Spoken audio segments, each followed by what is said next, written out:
Welcome back to the Growing Nutrition Business Podcast. I'm your host, Nicole Aucoin, founder of Healthy Steps Nutrition, CrossFit HSN, and HSN Mentoring, where we believe something as fundamental as nutrition shouldn't be complicated.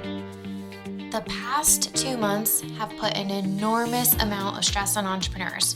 Either we're too busy we can't keep up, or we're barely hanging on. It got me thinking, what is stress? What's the actual definition?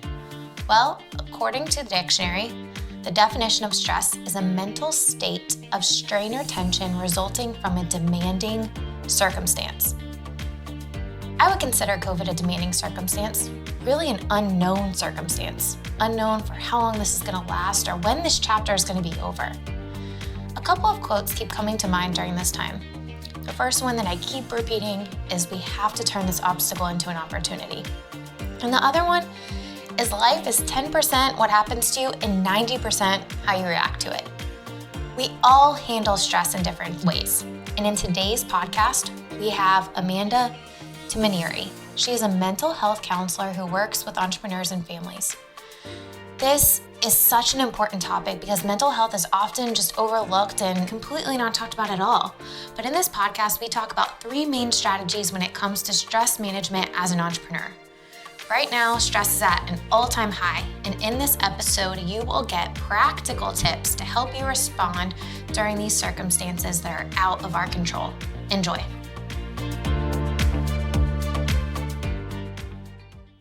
All right, welcome back to the Growing Nutrition Business Podcast. Today, we have Amanda with us. Amanda, welcome. Thank you. Thank you for having me. We're super excited. I think this is such an important topic. Today, we're talking about 3 strategies to manage stress for entrepreneurs. I think we're in such a crazy time right now. You're a mental health counselor, so I thought this would be the perfect opportunity to come share some words of wisdom for all the entrepreneurs out there to help manage all this stress going on. But tell everyone a little bit about you and your background before we dive into it. Absolutely. So I am, like Nicole said, I'm a licensed mental health clinician, and I am in private practice, and I work with couples, families, children, and especially now dealing with the stress and the change with what we are dealing with in the world with COVID. Absolutely. Awesome. So let's dive into it. I think all of us are feeling the stress of a lot of it's really the uncertainty of like, how long is this going to last for? What is our business going to look like at the end of this? What are some stress management strategies? Let's go with the first one of the 3 big things that we're going to talk about today. What is the first main strategy for stress management? I would have to say taking a break and kind of just taking a step back and really just checking in with yourself.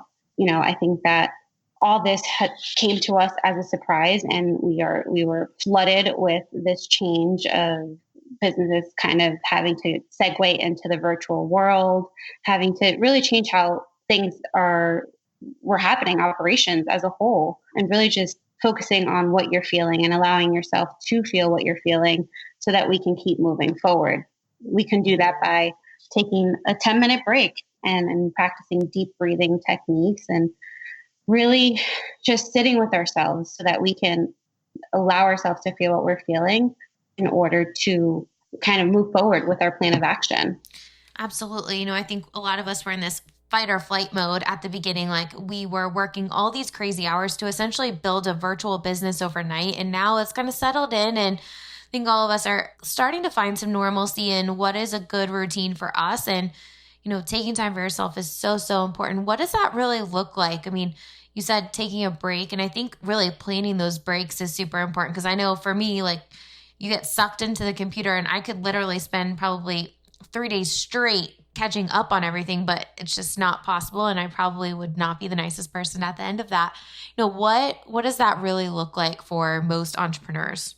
So leaning on your peers. So I know that some businesses, you might have your partners to lean on and asking for help when you need it. And so taking that break, what that looks like is allowing yourself to feel what you're feeling, right? So being able to talk to your support network, whether that's a therapist, whether that's colleagues on the team in your business, and really sharing what you need at the moment. There's a lot of fears. And I think that during this moment, we are not allowing ourselves to feel what we're feeling. And it's important not to judge yourself for what is coming up with all this that's happening. And it's also stress manifests in so many different ways in our body, behaviors. We start to, our temper, our temper gets shorter, appetite changes, our sleeping becomes more difficult. And we even start to crave high calorie foods. So taking a break is really just taking a step back and having you time. And if there is somebody that can step in and help out, and it doesn't have to be like a full day of, break. It can be a 10-minute thing. Incorporating that break daily is going to help you overall. I know a lot of times we say we don't have time. And that's like the biggest thing that I hear. We don't have time. We don't have time. But all you need is 10 minutes a day, 10 minutes a day to ground yourself and really allow yourself to just disconnect and breathe. I think that's such an important piece of the puzzle that so many people miss.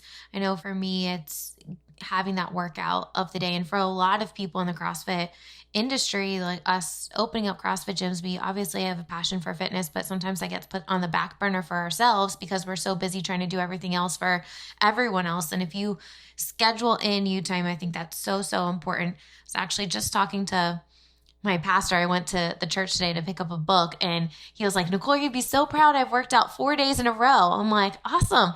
He was like, yeah, I haven't worked out at all since the shutdown until these past 4 days. I'm like, well, why don't you keep in the forefront of your mind how you feel when you work out and remind yourself, because you feel good after it. You just kind of let that go a little bit. And it's so, so important. So, taking time for yourself, whatever that looks like for you, it doesn't really matter, right? Like it just needs to be something. No, it doesn't matter. And you bring up a good point with, talking to your pastor today. I'm sure that things have been difficult, have been a struggle for him to get those 4 workouts in. And he needs to hold on to that moment, kind of like that feeling of, wow, I feel really good. And sounds like he was so excited to tell you that he did that and he was feeling good about it. Absolutely. And his wife, it's funny, she was there too. And like, but in another conversation, 5 minutes later, she's like, Nicole, I worked out the past 4 days in a row. I don't know if they just feel like they have to tell me all their workout stories, but everyone does feel better when you exercise those endorphins. It's such a good stress relief. And I think people turned to like excessive eating or alcohol intake or something that could bring you down a worse path, because that's super convenient right now. And you really have to figure out, all right, what's going to be a positive influence for yourself and surround yourself with those people, right? Yeah, no, absolutely. It's so easy. And what I hear you say, it's so easy to fall into those bad habits. I can't even express it because I feel like it happened to most of us. It happened to me. I know it happened to my husband too. And it's just having that one person to pull you out of it and kind of check you, accountability partner, because it is so easy just to fall into the bad habits. No, I think it's an important piece to have a coach, whether it be like a mental health counselor, someone to talk to, an outside perspective. Even most mentors have a mentor. I have a mentor. I think it's important to have someone that you can have an outside perspective and keep you grounded, right? Because you can get sucked into all the chaos around you. I think that's such an important strategy. Step number 1, take time for yourself, plan it out. Realize like what makes you happy, and you have to get back to that in the midst of all this chaos, because we don't know. The truth is we have no idea how long our gym's going to be closed for, what business we're going to be open up, and when we can't open up, what is that really going to look like? No one knows. Instead of worrying about that and letting that fester, you just have to focus on what we can control, and you have to be healthy to keep your business healthy. Yeah. And it's definitely, like you said, having that one person that you can talk to, or several people that you can talk to, if that's a mentor or a therapist or a best friend, to hear you out. It's finding that support and leaning on somebody. Absolutely. And at the same token, it's looking at what negative people are around you and how do you pull yourself away from those people. Right. On the flip side of that, right? So that's definitely something that is important to look at, because if you're already feeling in this state of negativity and you watch the news, which is another thing we'll talk about, but surrounding yourself with people who are negative, who are dreading all this, and it's easy to do that. It's some serious stuff, and kind of just limiting your contact with them for this moment, because it's going to be the best for your mental health. Absolutely. What is strategy number 2? So strategy number 1, take time for yourself. What is strategy number 2? So I limiting the news. I feel like it's important. I think that the news, it can most definitely shift how you're feeling. And I always say stick with the facts. So whether that's you're on the CDC website or, you stick to one channel and get the 6 o'clock hour of that, but don't watch the news all day long, and surround yourself with all the different perspectives and attitudes and what everybody's saying on the news, because it can most definitely really affect your mood. Absolutely. So the news just, I think negative influences overall, right? Like, because it can just cause you to go down this festering rabbit hole that you don't want to go down in. You think of like your attitude, right? And when you think of positive things, like starting your day off with gratitude and ending your day with gratitude, you're just going to be more thankful overall. And when you look at the negative things, you're just going to see more negative, kind of like when you buy a car, right? When you buy a car, you buy a Jeep. Now all of a sudden you see Jeeps everywhere. There's not all of a sudden more Jeeps on the road. It's you are attuned to that because that's what you're focusing on. And if you focus on all this crazy stuff and uncertainty, then you're going to get yourself really worried and not taking action on what you can control, right? Absolutely. Yeah. No, for sure. The law of attraction, right? So kind of attracting positive thoughts, the gratitude, grounding yourself, especially at this time, it's so important. And I know that sometimes it's easier said than done. And it starts with one step of, starting your morning. I have clients make a list of things that they're grateful for every day. And sometimes I get kicks and screams, like, I don't want to do it. It's pointless. I don't see the benefit of it.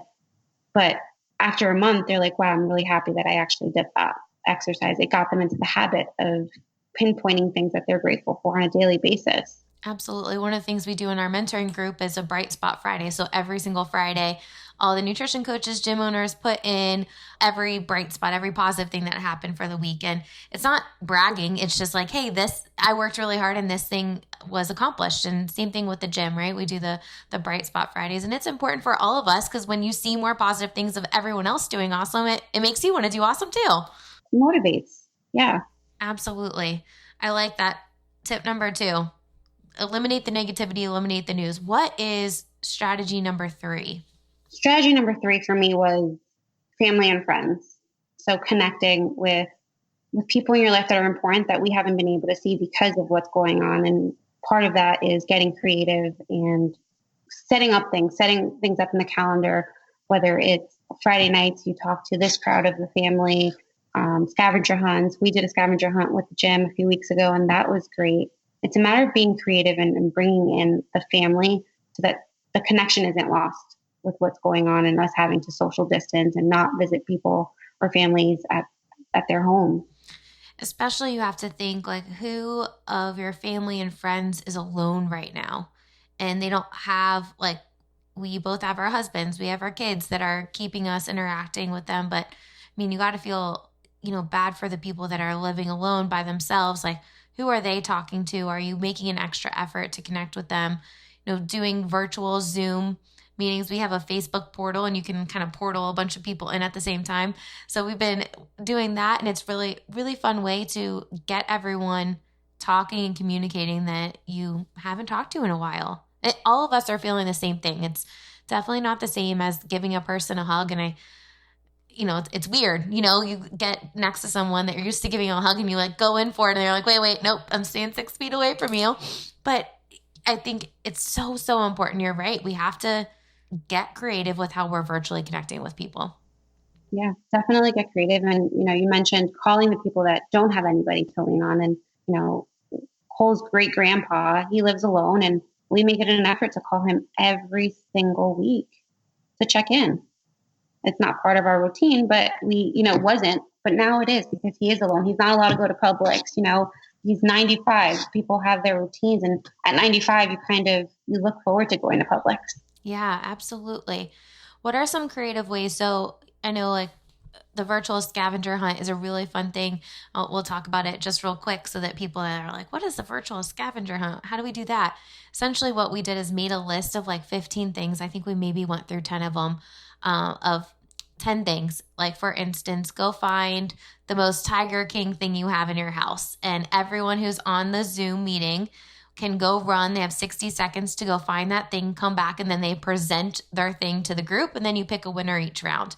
And it's just a way to get people laughing and connecting. And at the end of the day, like that's what we miss. We miss that connection that you have when you're sitting across from someone at a table or having coffee or really anything, right? You go out of the house, you're connecting with people, you're running into someone, and we're not doing that anymore. So virtual scavenger hunt is really fun. I'm going to link the kids' virtual scavenger hunt in the show notes so people can just take ours and utilize it. We did it with our family and it was awesome. We've done it with our kids' classes. So much fun. So absolutely recommend that. What are some other things that people could do to connect virtually? So the scavenger hunt, like you mentioned, it's also, so I've seen kids are doing and families are doing happy hours, not necessarily drinking, but every Friday night they call into their family and they're on the big TV and they have just conversation. How's your week? What has gone well this week? What's your plans for next week? So that's always nice. There's also, game night virtually with doing not just the scavenger hunt, but I've seen bingo. I've seen families buy the same board game and they place each other on a tablet and it's kind of including them in the process. Getting back into the old ways of pen paling and writing letters and really looking forward to those in the mail. Yeah, I mean, I feel like anything that you can do in person, you can get creative and virtually do it. Virtual brunches, virtual dinners. Absolutely. And you know what? If you're thinking like, I don't even know who I would do this with, reach out to college friends, right? Like reach out to past people that you maybe haven't seen in a while and see if you guys could all jump on a call together. I know our church put virtual connect groups. So there's like every single day, 5 different options of people that are leading a group that you can jump into that group and meet with people on a weekly basis to connect with each other. And I think that's such an important piece of the puzzle that we're all craving and missing right now because it's been 6+ weeks since we've given other people besides our significant others a hug. Yeah, most definitely. We are craving that connection and we have to adapt to what we're dealing with now. And the way that we can get that is virtually. And, it's easy for us to kind of fall in this isolation of, oh, it's easier not to press the send button or the call button and sit home and watch TV and vegetate and eat bad things, but it's a lot, it's important for us to take that step for us to do the calling and stay connected with our families and friends. Absolutely. One of the things that we've been talking a ton about is being proactive instead of reactive. And instead of like looking at everything around you and trying to react to that, really thinking about as an entrepreneur, how do you be proactive? And another thing I want entrepreneurs to think about is when this reopens, what services will stay virtual that you're offering right now? And this could be a really cool opportunity for you to launch an option right now. Let it test itself out, see how well it's receptive, tweak it a little bit, and then keep it when you can reopen your facility because a lot of us are going to have some restrictions where we're not going to be able to open up at full capacity. And if you can have some virtual offering that stays there, now you can, add another revenue stream to your business. And if you are being proactive instead of reactive, it is a way to manage your stress because you're focusing on what you can control and taking action. And I think that's an important piece of the puzzle that entrepreneurs are either like overwhelmed and not doing anything,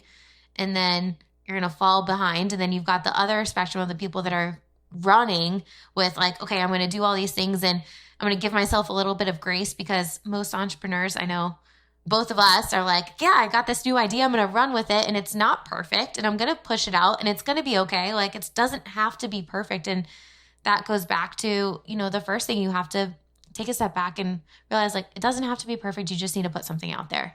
Yeah. And it's adapting, kind of going back to like the adapting to what we're dealing with. And you bring up a good point. I challenge everybody and all entrepreneurs to really think what can I learn from what we're going through right now? And how can I take what I've learned at this moment and keep it going? I know that ideas may flourish. And I know for me, ideas flourished and I'm going to keep them in place when things get better. And I'm still tweaking it. It's not picture perfect, but it definitely has pushed me outside of my comfort zone. And I'm utilizing that time to come up with new ideas and think outside the box because it's easy for us to get flooded with the idea of change that it has to, we put ourselves in this box and it's tough because when change happens and out of nowhere, especially we stay in there and we panic.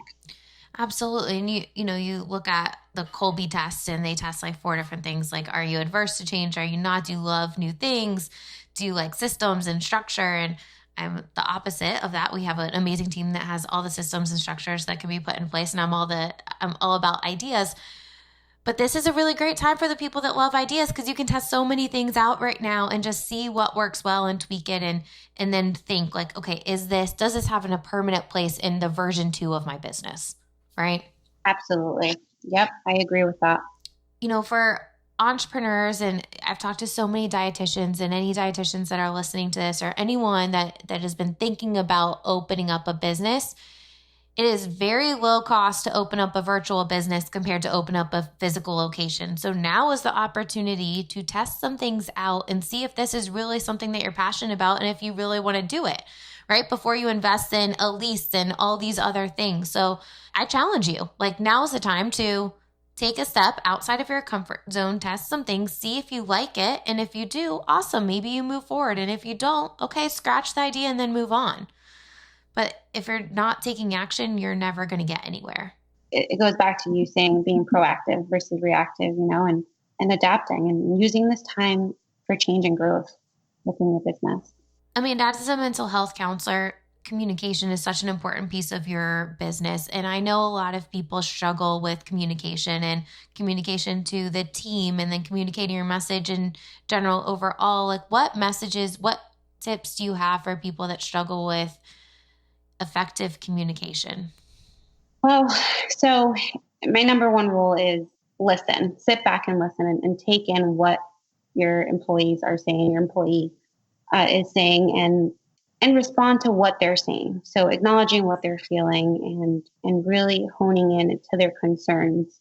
It's easy for us as owners of the company to really kind of dismiss what people are saying, and not intentionally. It's more of, we're so preoccupied with other stressors, with operations, if the business is going well, and take the time. We're so busy. And one of my rule of thumbs is I can be so busy, but when I have an employee knock on my door, I stop what I'm doing and they come first. I think that's a super important piece of the puzzle, especially when you get to have more people, more employees. You need to realize, like, your external communication, the effort on external communication to potential new customers should be about the same amount of time as internal communication to your team.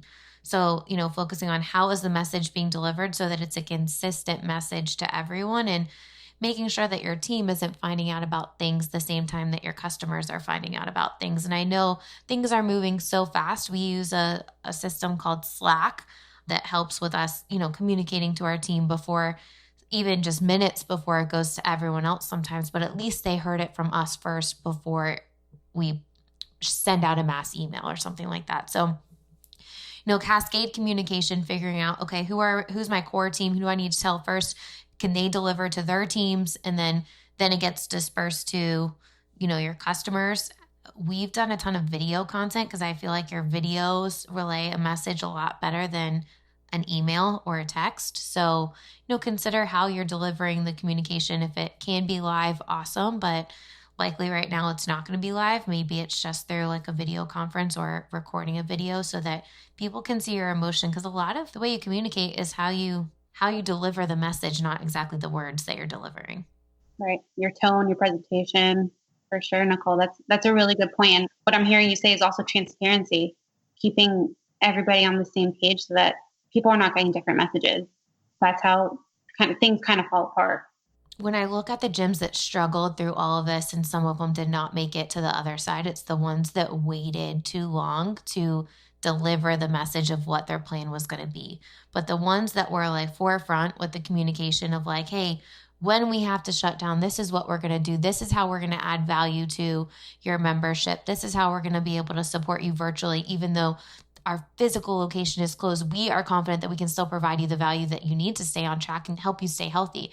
The cool things about owning a CrossFit gym versus owning a Globo gym is we weren't paying people to come in and use our equipment. They're paying for the coaching that they're getting, right? And the same thing with counseling. Like, someone isn't paying to come sit on your couch. They're paying for you to talk to them and give them an outside perspective, which you can do through Zoom or whatever platform you're using. Absolutely. Yeah. It's being proactive, right? And then I feel like a lot of people who, did make it through, prioritized safety first. They adapted, And then they communicated on how they were going to still deliver services. And that's a big part. And being able to deliver services virtually, it's not the same. It's not what we wanted. It's not what we didn't expect this or want this, but we are rolling with the punches and it's just as effective. We miss the social part. We miss, the in-person connection, but this is definitely, it's working. Absolutely. I think I've definitely seen your face in the gym Zoom classes more than I did prior to this year, but you just have to be flexible. And if you're positive about the situation and excited about the value that you're going to bring to your clients, it's going to trickle down. So for gym owners that are listening to this, managing stress, take time for you. I think that's first and foremost. Limit the amount of negativity that you have because you don't have time to surround yourself with that. There's just not enough time, and you have to have effective communication for sure. Amanda, any final thoughts? How can people, I know you do a lot of counseling for entrepreneurs and families. How can people get in touch with you if they want to have a, mental health counselor? How can people get in touch with you? Yeah, you can go onto my website, zenfulcounseling.com. And you can book a free 20-minute phone consultation. We will chit chat, talk about what's going on and see if we're a good fit for each other. Awesome. Any final thoughts for people who are stressed right now and managing them? Any final tips that we haven't kind of discussed already? I just want to go back to don't judge yourself for feeling what you're feeling and really allow yourself to feel what you're feeling and go through the process and lean on someone, whether that's family, like I said, or a friend, a mentor, a therapist, and be creative. Be creative. Absolutely. You have to, I think you said it perfectly. You have to just allow yourself to feel what you're feeling. It's okay. Give yourself a little grace because it's not going to be perfect when you push out whatever virtual offering or anything that you're doing right now. It doesn't have to be perfect. You just have to take some action. Awesome. Well, Amanda, if anyone wants to get in touch with you, go to zenfulcounseling.com. You can book a free call there. I hope you guys enjoyed this episode. Stress management and mental health is often overlooked, and I think it's such an important piece of the puzzle. You really have to look at your mental health as part of your overall health. And oftentimes we just look at our weight or our physical health, and we forget what's going up in our head is really important, probably the most important thing. Yeah, for sure. Awesome. Amanda, thank you. I'm also going to link, we did our stress management for families Facebook Live. I'll link that in the show notes too. So if you have any families or maybe you have a family, you're like, hey, I'm struggling a little bit there too, take a listen to that. That was super great Facebook Live that we did, had a ton of engagement. Thank you guys for listening. And Amanda will put your contact information in the show notes. Sounds good. Well, there you have it. By recognizing what you are feeling and focusing on what you can control, you will help manage your stress. Many gym owners are taking this time as an opportunity to invest in their businesses, and when they can reopen stronger than ever. They are focusing on adding nutrition because it's the missing piece of the puzzle in their business. Gym owners are going through HSN mentoring training in as little as 2 to 3 weeks and launching their programs, not only to help retain their clients, but actually adding new ones.